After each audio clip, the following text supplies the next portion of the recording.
Number one, Ibble Dibble here. Hello, friends, and welcome to another episode of Ibble Dibble Trash's Archetypes. If you are averse to my use of foul language, click off now. Today, Megan discusses the word bitch, except she doesn't because she won't say it. The episode is titled The B Word, and Megan refuses to say it 10 times. The B word. It's really a code word for the B word. I'm not going to actually say the first word. I'm just going to call it the B word. Labeling a woman as the B word. Calling someone the B word, labeling them as difficult. An assertive woman in a position of power being called the B word. Or the B word. Again, my edit on the word here. 90s bitch. Embracing and reclaiming the B word. When the B word is shouted with one intent.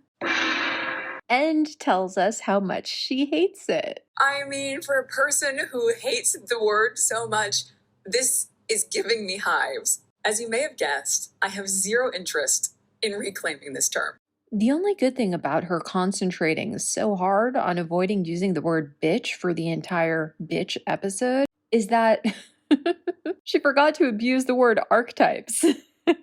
She only misused it 3 times, down by half from the last episode. Does this not make her sound like a child? If you're discussing a slur as a linguist, historian, sociologist, or the like, you can say it. At first, I thought this was part of Megan's fake demure act, wherein she pretends she's naturally ladylike princess material, but still totally relatable to us plebes because she just can't get the hang of actual royal etiquette and protocol. But after this episode, I began to see it as a sign of arrested development, perhaps symptomatic of her narcissism. She opens and closes the episode as if she's talking to kindergartners. I can think of many words that begin with, I don't know, let's just go with the letter B.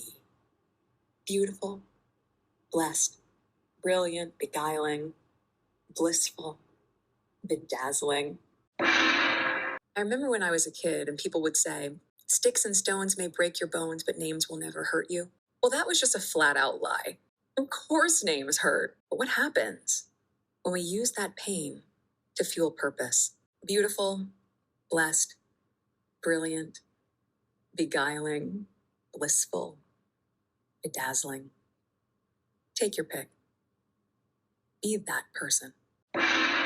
Also, while she explores the origins of the word, poorly I might add, with a journalist, zoologist, and comedian, she never uses it, alludes to it, or directly asks the actually very rich and powerful women she interviews, Melody Hobson and Victoria Jackson, if they've been called it or how they felt about that.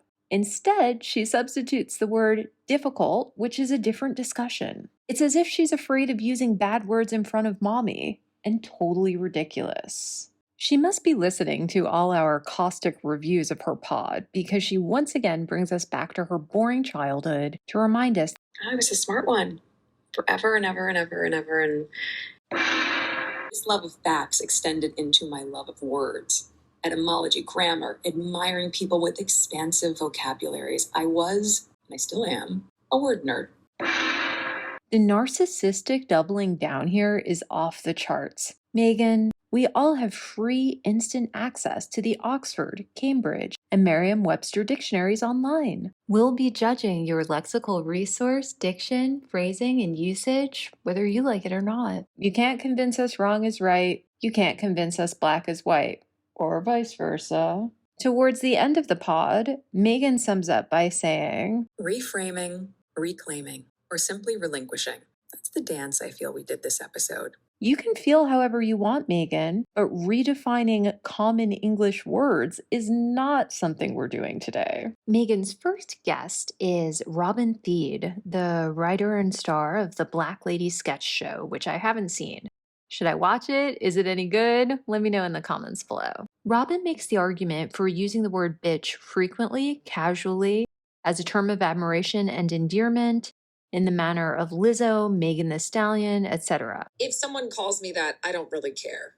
I really don't. Like, I can be offended, but I'm not like hurt to my core. Now is like, oh, it's just a word. Okay, that word doesn't mean anything because whoever's saying it, I'm just like, you don't know how to use your words. You just resorted to the easiest slur that you could find because you're not smart enough to articulate whatever else you're trying to say. We're going to hear it in violent situations, God forbid. We're going to hear it in songs where it's not being used positively. We're going to hear it in the trolling comments. Then we have to offset that. Just numbers wise, we need to offset it. And I love that women have used this phrase bad bitch as a positive thing. Like, you're a bad bitch. Like, you know, you look amazing. You've got a great job. You're doing your thing, you know? And so for me, like I think about Lizzo, you know, she says, is bad bitch a clock? Like, yes, bad bitch a clock. That's what time I want it to be all the time. I do think it helps offset all the negativity associated with it. And I do think it takes the air out of it. I know it does. Because I want to tell you, like, well, somebody's going to call you a bitch. I'm going to call you a bad bitch and tell you how amazing you are. In my opinion, there are two big flaws in her argument. First, she fails to sufficiently distinguish between the continued use of bitch as an everyday pejorative and bad bitch, the maybe 15 years old slang collocation describing an independent, confident, capable, sexy, well-dressed woman. Second, she claims she personally is not insulted when people call her a bitch because it only highlights their laziness or lack of more exciting vocabulary. This is obviously incorrect. Creative people with vast lexical resources use the word bitch too, and it should hurt more when they do because you know it's probably just the right word. There's a difference between disparaging someone fairly and unfairly, and the word bitch can be used to either end. It's not the word's fault. Lastly, though less directly to Robin's point and more as a general criticism of Megan's word of the day, I'd argue that a lot of the air has already been taken out of the word bitch, in the United States at least. The FCC, or Federal Communications Commission, has historically issued an annual list of censored profanities, the use of which will engender a fine from the broadcaster. And broadcasters have abided the law with the famous sound. Between 1997 and 2007, the usage of bitch in primetime slots tripled, and its application was so varied in different types of broadcasts viewed by hundreds of millions of people, from bitch slap in sports to bitch ass hoes in sketch comedy, etc., that the FCC stopped censoring it. Obviously, different stations maintain different standards for different types of broadcasts, but for 15 years, you've been able to say bitch freely on air in a live interview setting with no repercussions. In fact, by 2016, bitch had lost so much of its power that we had to borrow a British profanity to get the point across. And cunt made its debut on American TV 9 years after the FCC gave up on bitch. Cunt, by the way, is still a censored word in the US. This discussion of whether or not we should reclaim the word bitch is a moot point because language grows and flows around and past us. That's why we're not speaking Latin, Old Norse, or Proto-Brythonic right now. Robin seems to understand this, saying that redefining a word is really a numbers game, and she's doing her part by broadcasting bitch over and over again with positive, empowering connotations. I genuinely wonder why Megan thinks it's okay for her to do this with archetypes, but not okay for Robin or other people to do with bitch. I also found Robin's response sort of immature for a woman of 43, honestly. Beyond bitch. Whether you are insulted by any word should really depend first on the degree to which you actually agree with the accuser, because you know you're wrong in whole or in part. And second, on the nature of the accuser, not how creative or articulate they are, but how important or unimportant they are to you personally. Some guy you rejected at a nightclub calling you a bitch absolutely matters a lot less than your child calling you a bitch at the dinner table, for example. Anyway, my point is, you can't discount people as stupid because they called you a bitch, and whether or not the person who called you a bitch is stupid doesn't matter as much as how much you care about them. Before Megan finishes up with Robin, or perhaps in the edit, she realizes she's not going to win her crusade against bitch, So she switches it up and tries to plant the idea that calling a woman difficult or various other things is equivalent to calling her a bitch and vice versa. In fact, Megan makes at least 7 plays to convince us that when someone calls a woman difficult, they're actually dismissing her concerns out of hand and saying she's a bitch. In other words, I think what Robin's getting at, and what these people are implying when they use that very charged word, is that this woman, oh, she's difficult. Which is really just a euphemism, or probably not even a euphemism, it's really a code word for the B word. This approach to that word, it actually has a really interesting parallel here, and it's a strong pump, especially in the context of this larger notion of difficult women who are threatening the human social order. So perhaps the truth is that labeling a woman as the B word or as difficult is often a deflection, a way to hide some of her really awesome qualities, her persistence, her strength, her perseverance, her strong opinion, maybe even her resilience. Calling someone the B word, labeling them as difficult, it's often a way to insult and dismiss someone. Well, isn't that a convenient villain? An assertive woman in a position of power being called the B word. How very convenient. But that's what happens when we label someone. A woman, especially one of these words, it becomes a way to take their power away, keep them in their place. And a lot of times it's tied to the very women who have power and agency, as my friend was suggesting, who aren't comfortable being silent, like businesswomen and entrepreneurs. We've been exploring what it means for women to ask for what they need, to stand in their power, and also the kinds of labels like difficult or pushy or the B word that often follow along on that behavior.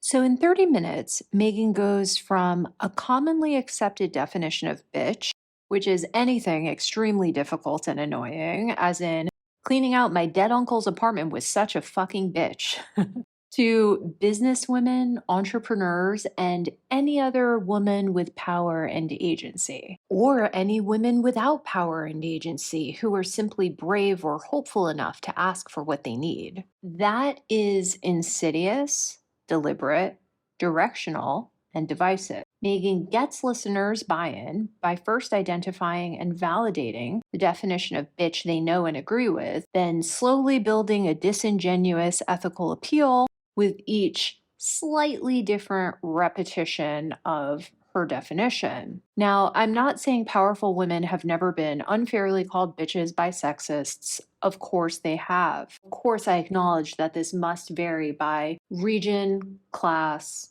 culture, education, etc. But like most of Megan's issues, this is increasingly a thing of the past, especially among the truly rich and powerful. Megan posits that calling an empowered woman a bitch is intended to insult and dismiss her. I believe that in 2022, much more frequently, women are called bitches only when they've unfairly insulted and dismissed others. I'd like Ruth Bader Ginsburg, a Latter-day Saint of feminism, to serve as my example. She was literally nicknamed bitch in law school.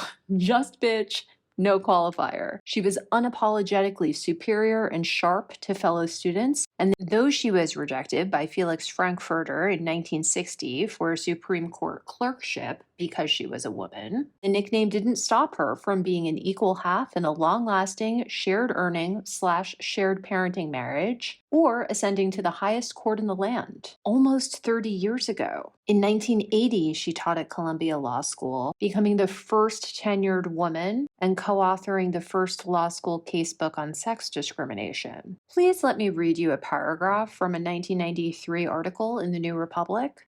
Quote, "A few days after the president nominated her to the Supreme Court, Ruth Bader Ginsburg received a fax from a member of the Rotary Club in Bernardsville, New Jersey. On June 18th, the writer reported, one of Judge Ginsburg's law school classmates had presided over a Rotarian induction ceremony, and during his formal remarks after dinner, the classmate recalled that he and his friends had known Ginsburg, quote, by her law school nickname, bitch, end quote. Apologizing profusely, the writer assured Ginsburg that he had asked Rotary Club authorities to ban, quote, sexist and scatological statements, end quote, at all meetings in the future. Ginsburg read the fax silently. She then exclaimed, better bitch than mouse. The phrase almost epitomizes the vision of feminism that Ginsburg championed as an advocate in the 1970s, a rejection of the traditional idea that women and men occupy separate spheres, in which women are naturally passive and men aggressive, an attack on laws treating men and women differently, especially those designed to protect the weaker sex, an insistence that special benefits for women be extended to men, a preference, in short, for equal rather than special treatment for women. End quote. In other words, the bitch debate is 40 years old. Ladies, men, everyone. Let me know in the comments below. What has your experience been? Has anyone ever called you a bitch? Has it held you back? Megan's second guest is a zoologist who states the obvious.